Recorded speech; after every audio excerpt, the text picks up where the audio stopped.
د انسان لپاره خوب بېشکه چې ډېر ضروري دی او ډاکټران بیا وایي چې هر انسان ته پکار دي چې له 6 ساعتونو نه واخله تر 8 ساعتونو پورې خوب لازمي وکړي ځکه چې دا د روغتیا لپاره ډېر مهم دی او که څوک دومره خوب ونه کړي نو هغه به له مختلفو ناروغیو سره مخ شي خو ډېری وخت په ذهن کې دا پوښتنه راولاړېږي چې که یو انسان ډېر وخت یا پرله پسې څو شپې او ورځې خوب ونه کړي نو هغه له کومو ستونزو سره مخ کېږي. سلامونه او درنښت مې ومنئ، زه رحمت دیوان یم او تاسې دیوان سپیکس ګورئ.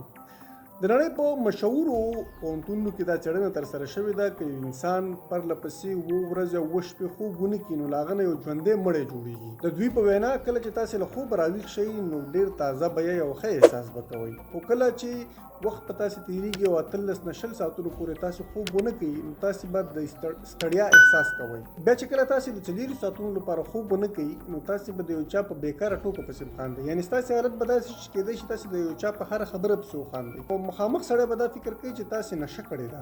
د دې ترڅنګ به تاسې په خپل بدن کې ډېره زیاته انرژي احساس کړئ ځکه په مازغو کې ځینې داسې کیمیکل دي چې هغه ډېر زیات رابهر کېږي او تاسې داسې فکر کوئ چې تاسې ډېر زیات فعاله یاست. خو دا لړۍ به ډېره دوام نه کوي او 2 ورځې وروسته به ستاسې حالت ډېر زیات عجیبه شي. ستاسې له څېرې نه به د خوشحالۍ ټولې نښې ورکې شي او ستاسې شاوخوا خلک چې تاسې ګوري هغوی به ستاسې په اړه فکر کوي چې تاسې کومه نشه کړې ده.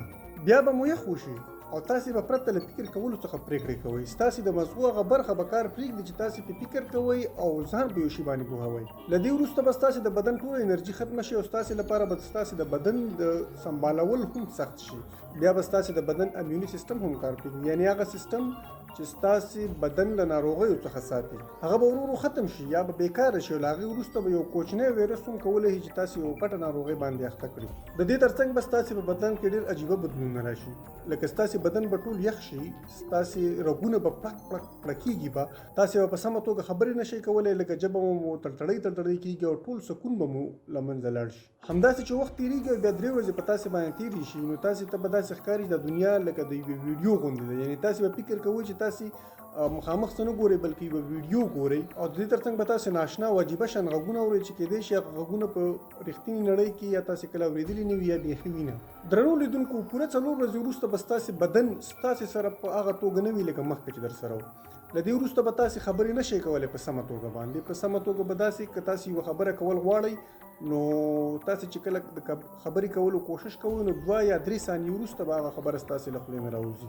خبره دلته نه ختمېږي بلکې له دې وروسته به تاسې ته ټوله نړۍ بیخي ډېر په سلو موشن کې یا ډېره ورو ګرځېدونکې ښکاره کېږي. تاسې د فکر کولو وړتیا به تر دې حده پورې کمه شي که تاسو ته یو څوک ووایي چې 2 او 2 جمع کړئ نو تاسې به ونه شئ کولی چې هغه جمع کړئ. 15 ورځې وروسته به ستاسې د ریاکشن وخت بیخي کم شي، تر دې پورې که تاسو ته یو څوک څپېړه درکړي نو تاسو ته 15 ثانیې وروسته د هغې معلومات کېږي. ستاسې سر به بیخي سخت درد شروع کړي او تاسې به داسې فکر کوئ چې بیخي په تیاره کې پراته یو څوک په تاسې په شاته را روان دی.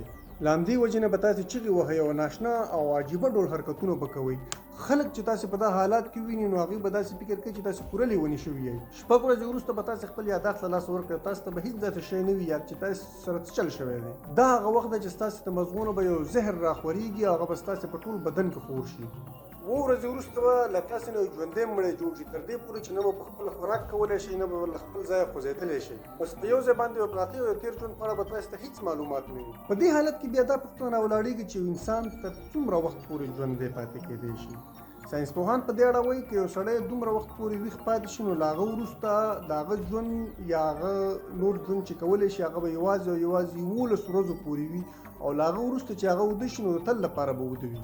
درنو لیدونکو، داسې یوه تجربه په روسیې کې ترسره شوې وه په 1940 کال کې په 5 زندانیانو باندې چې دا د 2م نړیوال جنګ پر مهال نیول شوي وو. د دې څېړنې یا تجربې هدف دا و چې ساینسپوهان معلومه کړي چې انسان تر څومره وخت پورې پرته له خوب تېرولی شي یا ژوندی پاتې کېدی شي. د دغه تجربې یا څېړنې د کامیابۍ لپاره دغه ساینسپوهانو له دغه 5 زندانیانو سره دا ژمنه کړې وه که دوی تر 10 ورځو پورې خوب ونه کړي نو دوی به ژوندي پرېږدي، خلاص آزاد به یې کړي. دا ټول زندانیان په یوه ځانګړې جوړه شوې خونه کې بند کړی شول. دوی لپاره د خوراک ټول سامان هم هلته ایښودل شوی او د ساتېرۍ لپاره ورته ډېر ښه کتابونه هم ایښودل شوي وو. د دغه زندانیانو د څارلو لپاره ځانګړي کسان ګمارل شوي وو. په دغه خونه کې یوه ځانګړې شیشه لګول شوې وه چې د هغې نه بهر څخه به خلکو دا څارله او په وار به دې ته کسان کېناستل تر څو معلومه کړي چې دوی څه کوي، خوب ونه کړي او څه دننه په خونه کې روان دي. په په پیل کې هر څه آرامه ښکارېدل. د لومړیو 5 ورځو لپاره دې زندانیانو یو بل ته د خپل تیر ژوند کیسې کولې، یو بل سره ګپونه لګول، کتابونه لوستل. خو دا هر څه تر ډیره پورې دوام ونه کړ او حالات ډیر زر بدل شو. څنګه چې وخت تېرېده په دغه زندانیانو کې بدلونونه را روان وو. دوی له نارامۍ سره مخ کېدل، دوی له غوسه ورتلله او دوی له یو بل سره خبرې کول بند کړل او له خپل ځان سره ګورېدلې شروع کړل. خو په نهمه ورځ باندې یو زنداني له ډېرې غوسې نه په چغو باندې شروع کړه او هغه دومره تېزې چغې وهلې چې د هغه د مرۍ نه وینې شول او د خولې نه وینې را روانې شولې.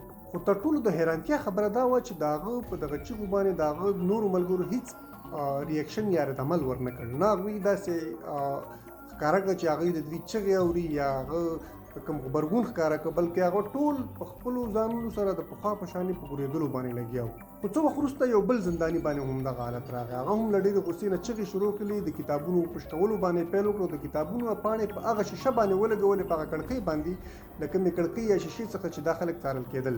له هغه وروسته د کوټې نه د غږونو راتلل بند شول. یو ځل بیا څه وخت وروسته د غږونو راتلل شروع شول. همدا سلسله روانه شوله او 3 ورځې وروسته بیا د کوټې نه د غږ هر اواز بند شوله. بهر نه هم څوک نه خبرېدل چې دننه څه روان دي او د دننه نه هم د غږونو راتلل بند شو. کله چې ټول غږونه بند شو او دننه نه هېڅ غږ وږ نه راتلو، نو ساینسپوهانو فکر وکړ چې دا خلک مړه شوي دي. نو هغوی په دې اړه پرېکړه وکړه چې باید د خونې دروازه خلاصه کړي او دا خلک وګوري چې له دوی سره څه چل شوی دی. دوی مخکې له مخکې چې دروازه خلاصه کړي په دننه خونه کې لګېدلي لاسپیکر باندې اعلان وکړ چې که څوک د دروازې مخې ته ولاړ وي نو هغې دې له دروازې نه شاته شي او ټول دې په ځمکه باندې څملي. که چا په ساینسپوهانو باندې د برید یا د حملې کولو کوشش وکړو نو هغه به همغه ساعت کې وویشتل شي. خو کله چې ساینسپوهانو دروازه خلاصه کړه نو د کوټې د حالت په لیدلو دوی ډېر زیات حیرانه شو، ځکه چې دغه انسانانو نه یا دغه زندانیانو نه ادمخواره جوړ شوي وو او د یو بل په خوړلو یې پیل کړی و، تر دې پورې چې د ځینې زندانیانو د بدن غوښې شکېدلې وي او هډوکي هم پکې ښکاره کېدل. د دغه زندانیانو مزغو کار پرېښی و، په دوی کې ټول فکر او شعور ختم شوی و. خو دوی مړه نه وو، ژوندي وو. دوی نه غوښتل چې له دغه خونې نه بهر راوځي او دوی همدا چغې وهلې چې په همدغه خونه کې دې پاتې شي او بهر دې ونه ویستل شي. خو ساینسپوهانو پرېکړه وکړه چې دا خلک له دې ځایه وباسي او روغتون ته یې یوسي تر څو درملنې وشي. خو کله چې دا خلک له دغه ځایه راویستل کېدل دوی همدا چغې وهلې چې دوی له دې ځایه نه وځي، دوی خوب نه کوي او د دوی د ویده کولو کوشش دې څوک نه کوي. دغه زندانیان روغتون ته یوړل شو، د دوی زخمونه پټۍ کړل شو، درملنې وشوله. په دې دوران کې 3 زندانیان ترې مړه شو، 2 پاتې شو. خو ساینسپوهانو هغه دواړه زندانیان بیرته هماغه خونې ته یوړل تر څو دغه تجربي څېړنې ته دوام ورکړي. کله چې دغه دواړه زندانیان بیرته پخوانۍ خونې ته راوړل شول نو ساینسپوهانو پرېکړه وکړه چې د دوی سره دننه پاتې شي تر څو د دوی د حالت په اړه دقیق معلومات ترلاسه کړي. همدا وه چې یو ساینسپوه د دغه کسانو سره په دغه خونه کې دننه پاتې شو. کله چې دغه ساینسپوه له یو زنداني نه پوښتنه وکړله چې دی څوک دی، نو هغه ورته وویل چې زه ستا دننه ظالم یم، زه ستا دننه ناست شیطان یم. په دې هیله چې دا ویډیو مو خوښه شوې وي، له ملګرو سره شریکه کړئ، زموږ د یوټیوب چینل سبسکرایب کړئ، د فیسبوک پیج لایک کړئ او د نورو دغسې ویډیوګانو کتلو لپاره موږ تعقیب کړئ.